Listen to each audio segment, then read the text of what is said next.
बिस्मिल्लाहिर्रहमानिर्रहीम। तो लो जी स्टूडेंट, बहुत ही आसान क्वेश्चन आ गया है। क्वेश्चन नंबर 6 रिव्यू एक्सरसाइज, और ये एक्सरसाइज है चैप्टर नंबर 13 की। कहते हैं कि 6 कॉइन्स आर टॉस्ड 600 टाइम्स। यहाँ पर हमें तादाद बताई गई है कि कितनी दफ़ा जो है वो कॉइन्स को टॉस किया गया था।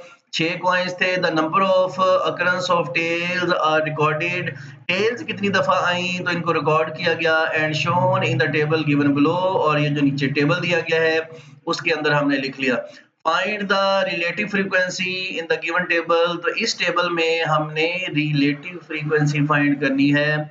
बहुत ही आसान क्वेश्चन है। ये हमारे पास फ्रीक्वेंसीज हैं और ये हमारे पास नंबर ऑफ टेल्स हैं 0 1 2 3 4 5 6। यहाँ पर ये जो टेबल मेरे सामने बना हुआ है ये हमारे पास हॉरिजॉन्टल फॉर्म में बना हुआ है। तो सबसे पहले हम इस टेबल को कर लेते हैं वर्टिकल फॉर्म में। तो अब इसको जो है वो सॉल्व करना इजी हो गया है। एक्स की वैल्यू हमने इधर लिख दी है 0 1 2 3 4 5 6, जबकि फ्रीक्वेंसीज हमने यहाँ पे लिख दी हैं इस कॉलम में 110 90 105 80 76 123 और 16। तो ये हमारे पास समीशन एफ है 600, यानी कि जो फ्रीक्वेंसीज का सम है वो है हमारे पास 600, जो कि हमें उन्होंने पहले बता दिया था नंबर ऑफ फ्रीक्वेंसीज। अब स्टूडेंट्स हम जानते हैं कि रिलेटिव फ्रीक्वेंसी कैसे फाइंड की जाती है। अगर हम फ्रीक्वेंसी को समीशन एफ पे डिवाइड कर दें तो रिलेटिव फ्रीक्वेंसी हासिल हो जाती है। तो सबसे पहले जो हमारे पास इस टेबल की फर्स्ट रो है उसमें हमने रिलेटिव फ्रीक्वेंसी फाइंड करनी है कि जीरो जो है उसकी रिलेटिव फ्रीक्वेंसी क्या है। तो उसका तरीकाकार क्या होगा कि 110 को 600 पे हम क्या करेंगे, डिवाइड कर देंगे। ले जी, तो हमने 110 को 600 पे डिवाइड किया, 0 0 से कैंसिल हो जाएगा, तो ये आ गई हमारे पास 11/60। तो ये हमने इस रॉ की रिलेटिव फ्रीक्वेंसी फाइंड कर ली है। चलते हैं नेक्स्ट रॉ की तरफ टेबल की, और अब हमने जो 1 है उसकी रिलेटिव फ्रीक्वेंसी फाइंड करनी है।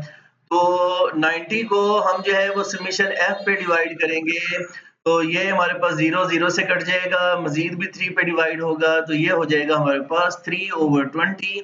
ये रिलेटिव फ्रीक्वेंसी आ गई है हमारे पास इस रॉ की।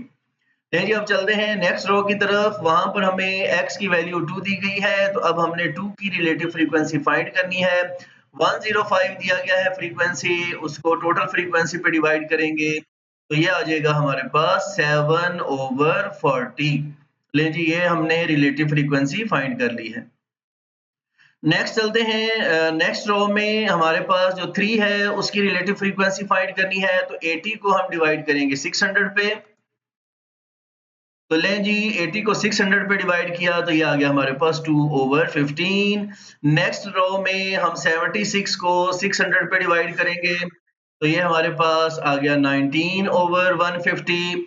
उसके बाद हम 123 को 600 पे डिवाइड करेंगे, तो ये हमारे पास आ गया 41/200। और लास्ट पे हम क्या करेंगे, 16 को 600 पे डिवाइड करेंगे, तो ये लास्ट रो की रिलेटिव फ्रीक्वेंसी हमने फाइंड कर ली है 2/75। हमारे मिट्टू मियाँ राजी हो गए हैं क्योंकि क्वेश्चन जो है वो फटाफट से सॉल्व हो गया है। काश के इस तरह के इजी से सवाल हर इम्तिहान में आए और तलबा के पूरे नंबर आए। जीते रहें, खुश रहें और दुआ में याद रखिएगा। अस्सलाम वालेकुम रहमतुल्लाहि व बरकातुहू।